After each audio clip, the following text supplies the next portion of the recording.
பாலசுப்பிரமணியர் அருளால் ஆன்மீக அன்பர்கள், நேயர்கள், ஜோதிட ஆர்வலர்கள் அனைவருக்கும் அன்பான வணக்கங்கள். நான் உங்கள் ஜோதிடர் ஸ்ரீ குரு சுந்தரவடிவேல். இப்போ பார்த்தீங்கன்னாக்க ஏப்ரல் மாதத்திற்கான பலாபலன்கள் ஒவ்வொரு ராசிக்கும் எப்படி இருக்குது அப்படிங்கிறத, என்ன செய்யலாம், என்ன செய்யக்கூடாது, என்ன விதமான வழிபாடுகள் உகந்ததாக இருக்கும், நட்சத்திர பலன்கள்லாம் ஒவ்வொரு ராசியில் இருக்கக்கூடிய நட்சத்திரங்களுக்கும் சிறப்பு பலன்கள்லாம் எப்படி இருக்குது அப்படிங்கிறதை பற்றி விரிவாக தெளிவாக நம்ம இந்த வீடியோ மூலமாக நம்ம பார்க்க இருக்கிறோம்.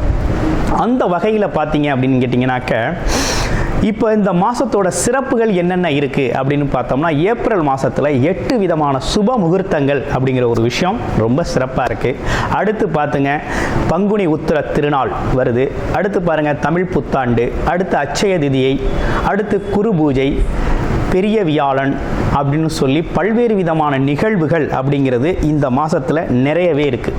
அதையும் தாண்டி வாஸ்து நாள் அப்படிங்கிறதும் இந்த மாதத்தில் இருக்குது. அப்போ இப்படிப்பட்ட சிறப்பு மிக்க இந்த மாதத்தில் உங்களுடைய ராசிக்கு இந்த கிரக பயிற்சிகள், கிரக மாற்றங்களால் என்னென்ன மாற்றங்களை நீங்கள் செஞ்சுக்கலாம், என்ன விதமான முயற்சிகள் கை கொடுக்கும் அப்படிங்கிறதை பற்றி விரிவாக தெளிவாக ஒவ்வொரு ராசிக்கும் மிக அழகாக பார்க்க இருக்கிறோம்.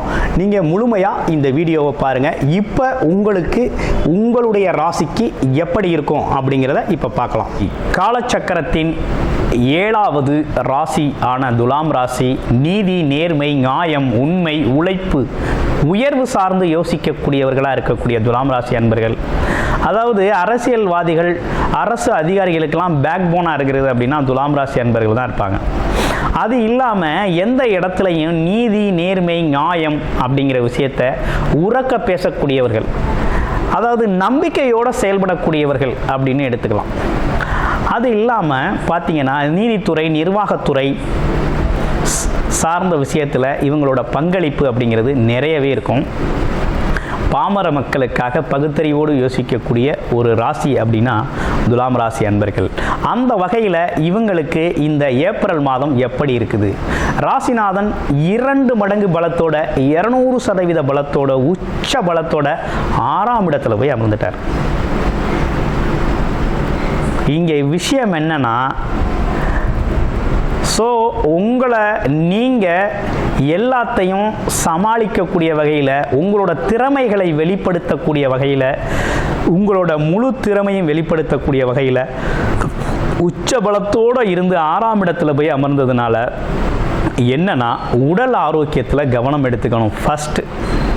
2வது பணம் சார்ந்த விஷயத்தில் கவனம் எடுத்துக்கணுங்க.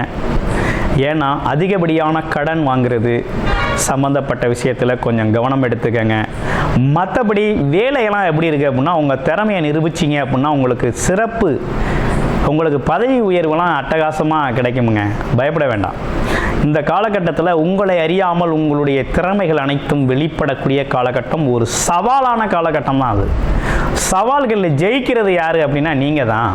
அதில் எந்த மாற்றமும் இல்லை. எப்படிப்பட்ட சவால்கள் வந்தாலும், எப்படிப்பட்ட எதிரி, பகை, நோய் வந்தாலும் அதை அனைத்தையும் தவிடுபொடியாக்கி சமாளிக்கக்கூடிய ஆற்றல் அப்படிங்கிறது முழுமையாக கிடைச்சிருக்கு. இந்த காலகட்டத்தில் நீங்கள் எதையும் பார்த்து பயந்தால் தான் உண்டு, ஆனால் உங்களை பார்த்து எல்லோரும் பயப்படுவாங்க. அந்த மாதிரி ரொம்ப அற்புதமாக இருக்குது.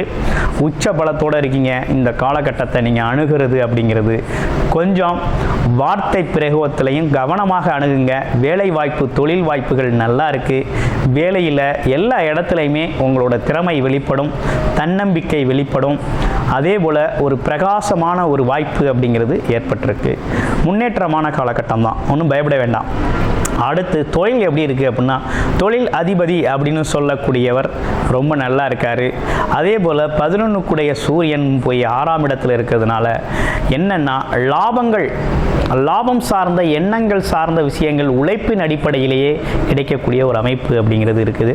அப்போ உங்களோட உழைப்பு அப்படிங்கிறது எந்த அளவுக்கு இருக்கோ, உயர்வு அப்படிங்கிறது அந்த அளவுக்கு இருக்குது. உழைப்பை அதிகப்படுத்துங்க, உயர்வை வென்று காட்டலாம் அப்படிங்கிற மாதிரி ஒரு நல்ல அமைப்பு ஏற்பட்டிருக்குங்க. உடல் ஆரோக்கியத்தில் மட்டும் கவனம் எடுத்துக்கங்க. மற்றபடி வேணும்ல. மனம் சார்ந்த தடுமாற்றங்கள் வேண்டாம். திட்டமிட்டு டைம் பஞ்சுவாலிட்டியை மெயின்டைன் பண்ணி திட்டமிட்டு செயல்படுங்க அப்படிங்கிறது. திட்டமிட்டு செயல்பட வேண்டிய அவசியமும் உங்களுக்கு ஏற்பட்டிருக்கு. அது மட்டும் இல்லாமல் அப்பா சார்ந்த உறவுகள் சம்பந்தப்பட்ட விஷயத்துலலாம் கொஞ்சம் கவனமாக இருங்க. கொஞ்சம் அவசரப்பட வேண்டாம். அதீத கோபம் அப்படிங்கிறத இருந்தால் குறைச்சிக்கணும் அப்படிங்கிற மாதிரி இருக்குது. அடுத்து சனி பகவான் பார்த்தீங்கன்னா இவ்வளவு நாளாக 5ல் இருந்தார், இப்போ 6ஆம் இடத்துல போயிட்டார். சனி அதாவது 4-5 கூடையவர் சனி உங்களுக்கு. அவர் போய் 6ஆம் இடத்துல, அவர் பாக்யாதிபதி போய் 6ஆம் இடத்துல மறைகிறார், அதுவும் சனி பகவான். அப்போ என்னன்னா 6ஆம் இடத்துல அதுவும் கெட்ட கிரகம்னு எடுத்தோம்னா 6ஆம் இடத்துல மறைகிறது நல்லது. ஆனால் பாக்யாதிபதி அப்படின்னு சொல்கிறது 6ஆம் இடத்துல மறைகிறது கொஞ்சம் மாற்றமாக இருக்குது இல்லையா?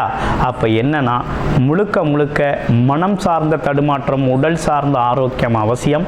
அடுத்து தொழில் அப்படிங்கிறது முன்னேற போகுதுங்க. அடிப்படை தொழில், அதாவது எந்த இடத்துல வேலை பார்த்தாலும் உங்களோட திறமை வெளிப்படும், முன்னேற்றம் ஏற்படும். ஒர்க்லோடு கொஞ்சம் அதிகமாகவே இருக்கும்.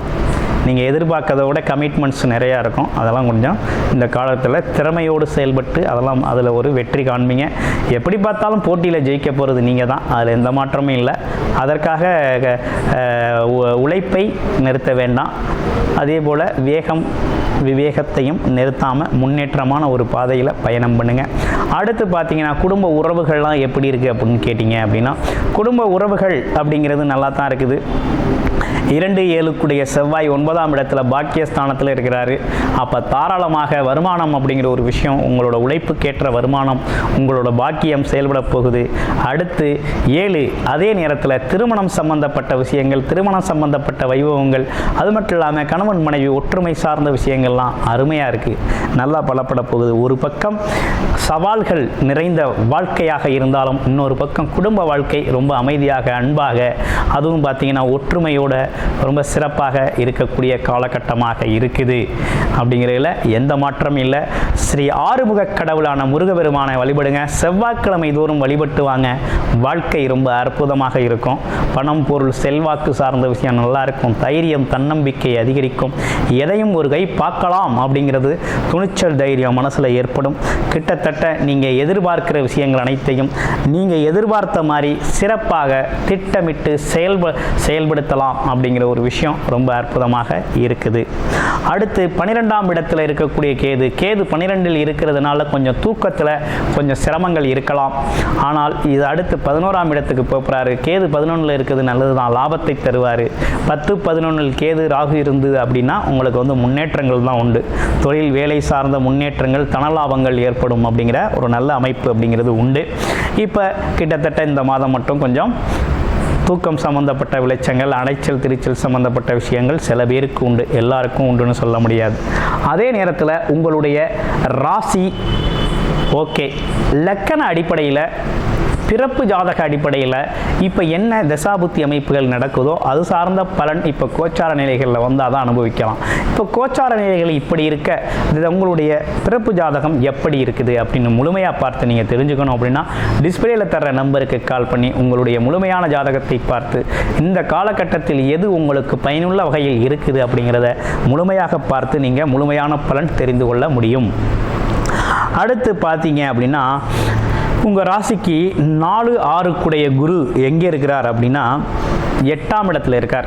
குரு சுக்கிரன் பரிவர்த்தனை, ராசியும் குருவும் பரிவர்த்தனை ஏற்படுத்துகிறாங்க. அதுவும் 6-8 பரிவர்த்தனை அப்படிங்கிறது எப்படி இருக்குது அப்படின்னு கேட்டிங்கன்னா கிட்டத்தட்ட ஒரு வகையில் அதிர்ஷ்டமாக தான் இருக்குது.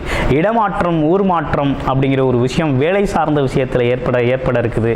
அதனால் ஒரு முன்னேற்றம் தான் இருக்குது, தடை இல்லை. அப்போ மறைவு ஸ்தான அதிபதிகள் பரிமாற்றம் செய்கிறதுனாலையும் அதே நேரத்தில் அவங்களுக்குள்ளே இருக்கக்கூடிய உச்சபல பரிமாற்றம் அப்படிங்கிறது ஏதோ ஒரு வகையில் பணம் பெருள் அப்படிங்கிற ஒரு விஷயம். சுக்கிரன் குரு அப்படிங்கிறது குருச்சுக்கிரன் அப்படிங்கிறது குருச்சுக்கிர யோகம்னு சொல்லுவாங்க. அந்த வகையில் பணம் சார்ந்த அதிர்ஷ்டம், பணம் சார்ந்த முன்னேற்றம் அப்படிங்கிறது ஏற்படும். இதிலெல்லாம் முன்னேற்றம் கிடைக்கணும் அப்படின்னா சுயஜாதகம் நல்லா இருக்கணுங்க.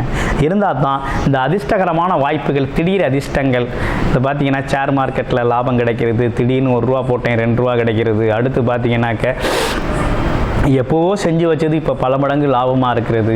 ஆமாம், ஏற்கனவே கொடுத்த பணம் வராதுன்னு நினச்ச பணம் திடீர்னு வந்து அசத்துறது, இப்படின்னு பல்வேறு விஷயங்கள் நடக்கக்கூடிய காலகட்டமாக இந்த காலகட்டம் உங்களுக்கு அமைஞ்சிருக்குது.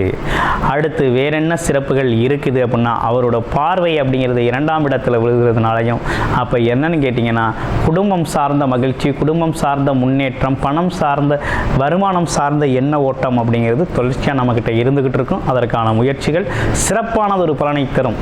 நன்றி, வணக்கம், வாழ்த்துக்கள்.